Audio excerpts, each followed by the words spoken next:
Let's change the format a little bit.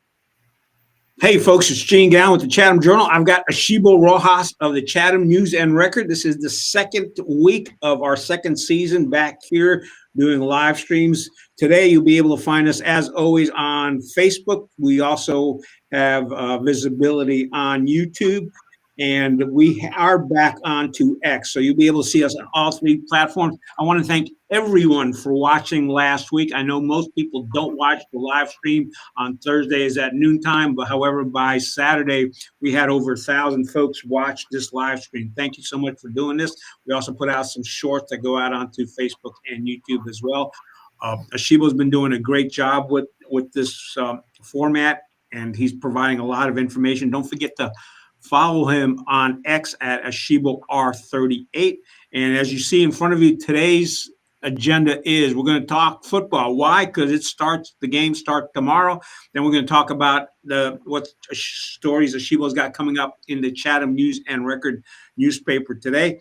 I mentioned that Asheebo's Athlete of the Week is coming out next week. Well, you're lucky. It's actually come out in this week's paper, so Asheebo will let you know who that is. And then we're going to talk about volleyball. There's been some games there, high school soccer games there as well. Northwood played last night. You've got also track and field or cross country, tennis, and golf. And then Asheebo will give us a little bit of rundown of where he's going to be for the rest of the week and maybe next week. I personally don't know where I'm going to be yet, except that I will be at the game tomorrow at Seaforth. All right, let me go ahead and hide that, and we'll bring on Asheebo. There he is. Let's get ready to rock and roll. All right, so yeah, like Gene said, football season getting started this week. We got the first week of our regular season games. We got 4 games in the county with our county teams. Only one that's going to be at home, of course. Seaforth hosting Westover. Westover, a 3A school, went 4-6 last season. And Seaforth's going to bring them in and see if they can get their season started on the right foot with a win in week 1. And then we got Northwood. They're going to Riverside Durham. Riverside Durham, a 4A opponent, tough one for them. They played Riverside Durham last year and lost 35-21 in last year's season opener. So Riverside Durham, after going 4-6 last season, Northwood gets to go over there this time and see if they can get revenge on this one against a tougher opponent. And then we got Jordan Matthews once again playing their opening game against South Davidson. South Davidson's a 1A team and went 4-7 last year. They beat Jordan Matthews in their season opener last year, 49-13. And Jordan Matthews, like we said, different coach, different system. Interesting to see how they come out and look different in week 1. And then, of course, Chatham Central, probably one of the most improved teams in the county. A lot of new faces, different things going on with the Bears this year. They're going up against North Stokes again in a rematch of last year's season opener that went to 4 overtimes. North Stokes beat the Bears 22-20 in that game, and both teams are on losing streak. So somebody's going to have to come out with a win in that one, and we'll see if the Bears finally snap their losing streak after last season going 0-11.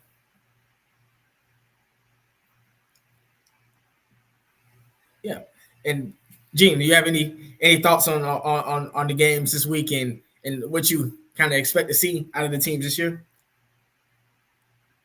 I'm sorry, I was checking on something else. What was the question again?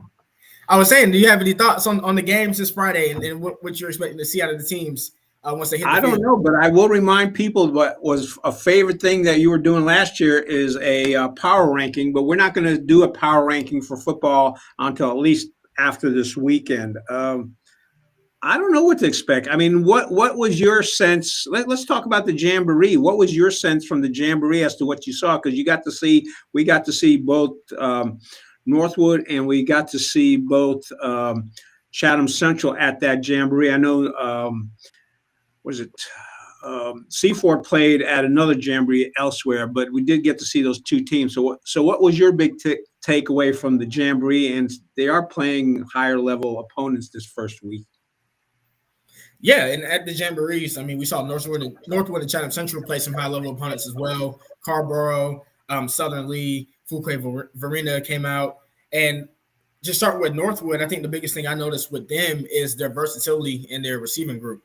I mean, of course, they're losing Gus Ritchie from the tight end position, but of course, they're bringing back Antoine Brewington, Cam Fowler, Isaiah Blair as well. And even though Cam Fowler and Antoine, they didn't go out on in the jamboree on Friday, they also had other guys step up, like Bo Harvey at the tight end position. He lined up on the wing sometimes the number 2 receiver position, and did some really good things. They also have Rajay Torres, who is in the quarterback battle, but can also be a very useful slot receiver for Northwood, as he showed on Friday. And then, of course, kind of in the reserves in the receiver corps, they have Hayes Burleson, another basketball guy coming back from last year, and he's looking to do some big things as well, to kind of help out the passing game. So they have plenty of options. Whoever they have at quarterback after the battle, I know Coach Brown said he's looking to make that decision as of today in today's walkthrough. So whoever lines up in week 1 for the Chargers at quarterback will have plenty of options to throw through. And all right, before you go to Chatham Central, let me ask you this question, because you are more into talking with the coach. How did all these basketball players land up playing football? Because that really hasn't been a trend at Northwood, and it looks like you got Bo and you got a couple players. Well, actually, I think at least three basketball players that are playing football this season. Yeah, I mean, I think they've always, kind of been involved with the team, especially last year. I know Bo and I think Hayes was also on the team, and as well as Isaiah and Cam, right? Those are the 2 that made really huge impacts for the Chargers last year, and Antoine too. Now, a lot of people forget he's on the basketball team as well. So, I mean, it's just multi-sport guys, placing their talents in 2 different sports, and I think for football, we'll see a lot more of the basketball guys making an impact on the football field this year. And of course, Rajay, also a basketball player for the Chargers, he's going to do some things as well. So it's just that basketball connection that the Chargers will have this year. And as they look to improve on last year's football season, they also have some big shoes to fill for the basketball season. As Drake Powell, graduated and is leaving them for this year for UNC. So yeah, I guess just really cool to see guys playing multiple sports, especially at Northwood. Especially seeing your boys basketball players get in on the field and on the gridiron and get dirty in the dirt. So it's pretty cool. Yeah, I kind of missed the fact that Isaiah and a couple of the other guys had already been playing football. I am going to give out a shout out to Isaiah's mom, because she's posting out there little video clips of Isaiah when he makes good plays, because she's promoting him on X. And a reminder, Asheebo R38 on X to follow along, because at the soccer game yesterday in Northwood, you were putting up video clips as well. And again, I apologize for earlier not hearing your question, because one of the things I'm doing right now is I'm monitoring us on Facebook. So if anybody wants to put in any questions or any comments, I'll be able to see those. So you can do that down below if you're on Facebook. Chatham Central, what was your take from the Chatham Central scrimmages and the thing is, they were doing Chatham Central and Northwood were both doing their scrimmages at the same time, so our attention was divided.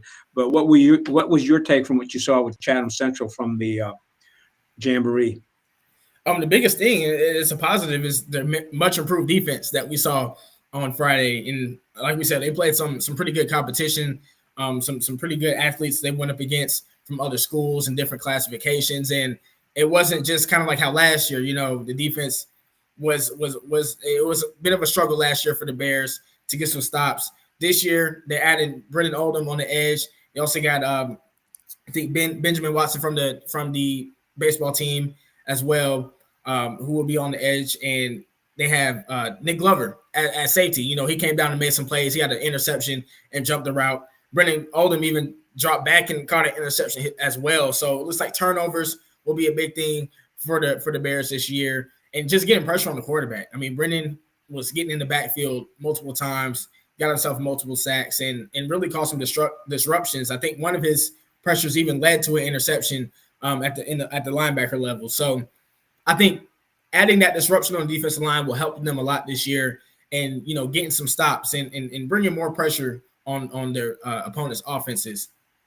And another thing too is just, of course, offensively, just getting Reed Douglas just more comfortable into this offense. And I talked to Coach Little after the jamboree, and he talked about how he just wants to let Reed just play through it, give him the opportunity to grow from his mistakes, to grow from his experiences, because with a freshman quarterback, of course, you're thinking ahead in the future, 1 or 2 years from now and seeing what he can do then. So I think this will be a huge development year for Douglas. And I won't be surprised if we see him get a lot better from week 1 to week 10. Well, I think you mentioned before that Coach Little was the QB, and I noticed during the scrimmage that he was spending a lot of time talking between the plays as to what because you could tell he was a freshman quarterback, but as you said, he's going to improve with age. Because he was in 8th grade last year, and this year he's the 9th, and some of the competition you're playing against are juniors and seniors, which are 3 or 4 years older than you. So, I know we're going to see a lot of improvement there. The other thing too is at Seaforth tomorrow at halftime, they are going to present I think North Carolina High School Athletic Association is presenting them with the Wells Fargo Award. And I believe, if I'm not mistaken, both the wrestling team and the women's soccer team are supposed to be there for that presentation. Do you have any more information on that presentation at halftime? Jared actually sent the information, not off the top of my head, but I think no worries then.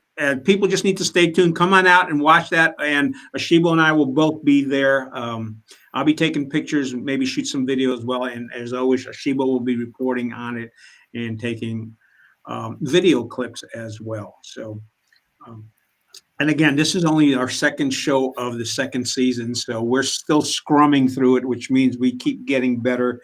And we do appreciate your suggestions when you send them to us. I don't see any comments, so we're not going to worry about that right now.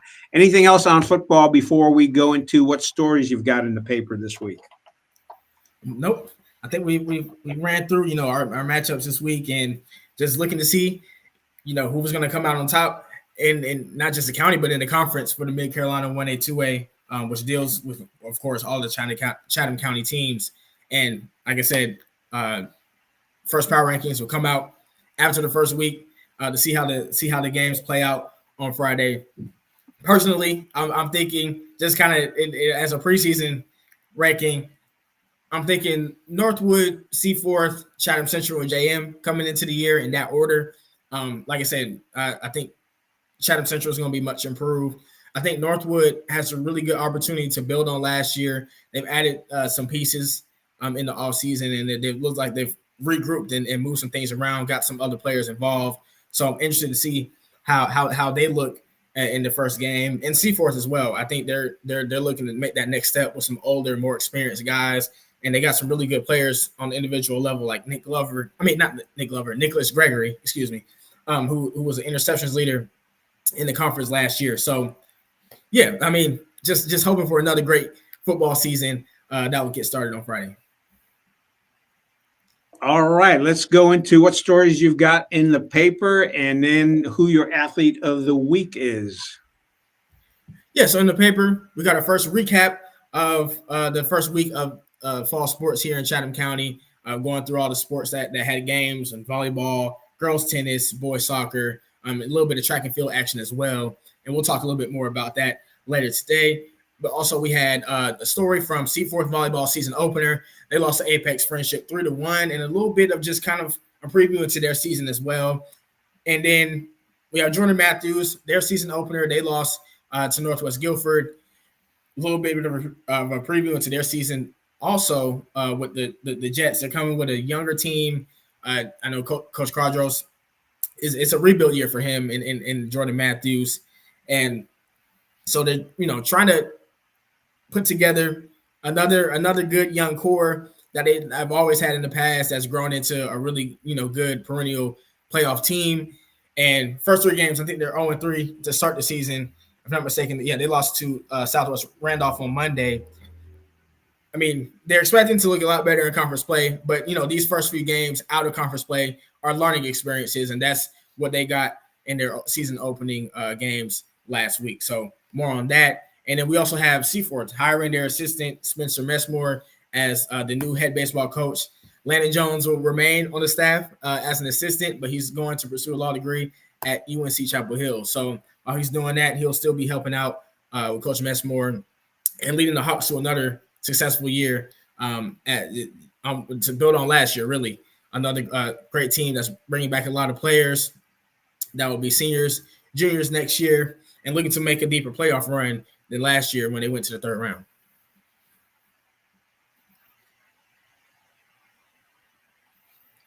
NG?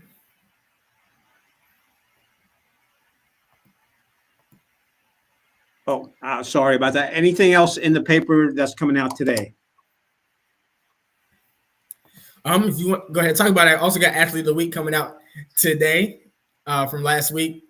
And I know, Gene, first one of the year, we have Josie Valgas from Seaforth Volleyball earning Athlete of the Week honors for last week. And she had a career high 18 assists in the season opening loss to Carborough. Not Carborough, Apex Friendship. And, since transferring from Woods Charter, she's just been fitting in that system well. I think even in the last game when they played, she had 13 kills, 11 assists. So filling in different roles for the Hawks as they get started this year and try to make another playoff push. A team that I think, can make a push for the state championship, considering they added Valgas, who's an all-state player, and her sister as well from Woods Charter, which adds another layer of the talent that's already on their team. Yeah, let's stick with volleyball for a while because you went to see the Seaforth. I've seen Northwood play against JM the other night. They beat JM 3-0, so they came out strong on that. I think they won another game earlier in the week as well. So I think overall their volleyball record right now is 5-1. You mentioned Seaforth. I did have an opportunity. Which charter school played against Eno River the other night, and yeah, they lost to Eno River. But the thing is, when they did the lineup announcement, again, some of the players gone over to Seaforth, and what you have a lot of at Woods this year is you've got freshmen and sophomores, and although you may have skilled players, one of the things I noticed is they haven't yet. Look, I think it might have been the first or second game of the season. They haven't gelled together as a team, so I think that's something to work on as well. You and I have talked about doing a power ranking on the volleyball teams. My feeling right now is probably Seaforth would be at the top, then Northwood. I don't know. Maybe JM, and then you've got Woods. I'm not sure where Chatham Central would fall because I haven't seen them play. What's your sense? Or Chatham Charter? I haven't seen Chatham Charter play, but I think Chatham Charter played against East Randolph a couple nights ago, if I'm not mistaken. Yeah, actually, I would say Chatham Central to me is right below Seaforth. We know the talent Seaforth has, and of course they had a tough opponent in their first game. So of course we'll know they'll get it going as the season goes on and into conference play. But Chatham Central's off to a really good start as well. 4-1. They started 3-0 in the conference, led by Carolee Dodson and Landry Allen, who have been putting in the work this season and pretty much throughout their careers at Chatham Central. And they have a new coach with Bridget Watson taking over for Brett Walden after he stepped down last year. And they're off to just a really good start. Really interested to see how they do against teams like Seaforth in the conference. Really, that just Seaforth, because I think looking at Northwood and Jordan Matthews, the other teams in the county that they'll play in their conference, I think they look like a much better team so far in the start of the season. Northwood, I will put them in that third spot. They're 2-3. I'm kind of in the middle of the pack right now, led by Sarah Wiles and Emma Dorsey and Gabby Terrell. They're at Bartlett Yancey tonight. And then we got Chatham Charter, 1-3. They're against Research Triangle tonight. After that, I'll probably put Jordan Matthews, led by Kelsey Morris and Maggie James Polito. I think with Jordan Matthews, they have a great coach, Coach Austin. They're also adding another player, and we're going to wait till it's official when the school season starts. But they have some things going on at Jordan Matthews that I think will turn around pretty quickly as they get into more conference play. And also, too, they were in that 3-2 game with Chatham Central that came down, to the last set. So, they're a little behind at the start, but they're not too far from where they need to be. And Woods Charter, 0-2, they're playing at River Mill tonight, And like you said, a young team that's going to take some time to really gel, and even after taking some big losses in the offseason. So that's kind of my sense of where volleyball is right now as far as power rankings and what teams are, standing out so far. All right. So for you smart people that are out there listening to this, anything I said, don't pay attention to it.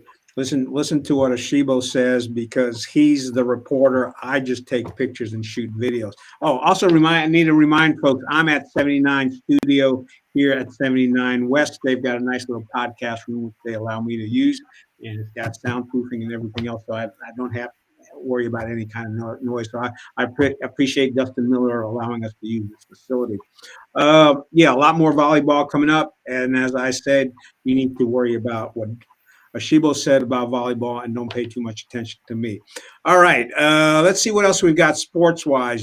You've talked about soccer. Well, let's talk about a little bit more about soccer. Let's talk about Northwood yesterday. What did you see at the Northwood game yesterday against Southern Alamance? Yeah, Northwood took care of business in a tune-up game against Southern Alamance. A team that was coming in. They played against a team that was coming in 0-3 for the Chargers season opener, and they won that one 5-1. Biggest standouts to me were the two senior captains on the team, Omar Gallegos and Roger Rosada, who the two forwards, they led the charge, 2 goals each. And I mean, especially Rosada, just the plans of just working through the middle, talking to Coach Arias, and working through the middle, getting the passes out, especially to their forwards coming down with speed, was really working last night. Roger, a lot of times came off the edge. I mean, on the outside of the field and broke free for some shots at the goal. Not all of them went through in the first half. I think they were only up 1-0 at half, but coming out of the second half, I mean, they just poured it on Southern Alamance. And even with Southern Alamance getting a little bit more momentum at the end of the half, taking a little bit more possession and even scoring, they still finished strong, with some more aggression. They even got the penalty kick to go into towards the end of the game. So overall, seen some really good things from Northwood Soccer last night. And I think, they can keep that up and get some better competition and have a better year in the conference. I think they can really challenge Jordan Matthews for that defending champion spot in the conference as well. Of course, there's still other good teams in this conference. Southeast Alamance and Northmore also usually having really good teams year in and year out. But I think Northwood's going to, from what I seen yesterday, they're the feeling with the coaches and the team, their message this year is growth. And I think they'll really grow into a better year than they had in the conference last year, based on what I saw last night. Any sense as to what we might expect from Seaforth or Chatham Central? I have not seen Seaforth play yet. I know that they're on one. They had a loss to Apex Friendship last week, and they're at Rocky Mount Saturday. So we haven't seen them in action too much. Of course, Chatham Central doesn't have a team this year, but Woods Charter and Chatham Charter, they start next week. Chatham Charter's at Southeast Guilford on the 26th, and Woods Charter starts versus River Mill on the 28th. And then Jordan Matthews, we talked a lot about them the past couple of weeks. They're 0-3 to start the year. Of course, like we said, young team trying to learn from their experiences, and it's a rebuilding year for the Jets. All right. Anything else on soccer before we move on to what's going on track and field, cross country, golf, or tennis? Nope. I think we're good. All right. I can't think of anything else right now. We're going to wrap it up. Big thing is, again, Asheebo and I will be at the game tomorrow at Seaforth. Asheebo will be reporting on it. Make sure to follow him on his X account, Asheebo R. Let me pop that up here. It should show up. There you go. Asheebo R38. I don't post too much during the games. I will be shooting pictures and also doing some video. And speaking of video, if you want to watch the volleyball clips between Northwood and JM, those are up on YouTube. You just search for JM versus Northwood.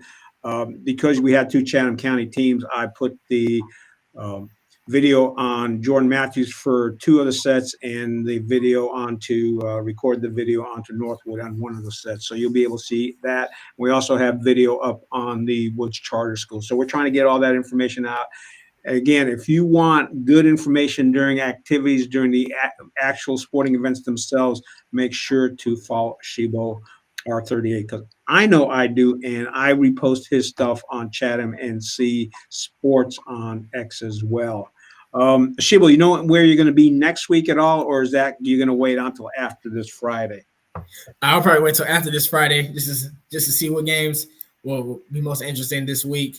But yeah, tomorrow I will be at Seaforth for the season opener against Westover. Really excited to see the new things that Coach Gary's got going for the Seaforth offense, and really to see Seaforth receive that Wells Fargo Cup trophy. I have to ask Brandon from North Carolina High School Athletic Association if that's the first in Chatham County history as far as the school getting the Wells Fargo Cup. Not sure on that, but I will find out and let you guys know likely in next week's paper when we write a story on Seaforth receiving that trophy. Yeah, I know you and I talked about that the other night. I don't know. I can't remember, but that doesn't mean no other school has received that award here in the county. So that's happening tomorrow. Folks, we will be back next Thursday at noontime. We'll do a wrap-up as to what's been going on. The other thing Asheebo is going to be doing is not only is he going to be talking about the Seaforth game, but he's also going to be talking about the 3 other teams. So if you want a good roundup as to what's going on in Chatham County High School, keep coming back here. We had over 1,000 of you watch this broadcast last week. We appreciate that. And as I said, don't pay too much attention to what I'm saying. Pay attention to what Asheebo is saying, because he's the reporter. I just take pictures. All right. Anything else, Asheebo, before we say bye? Nope. Just once again, thank you all for watching, and looking forward to starting another great football season this Friday and continuing the start of another great sports season here in Chatham County for year 2 for me here in covering the county's teams here. So thank you all, and looking forward to see you out in the community and throughout the rest of this year.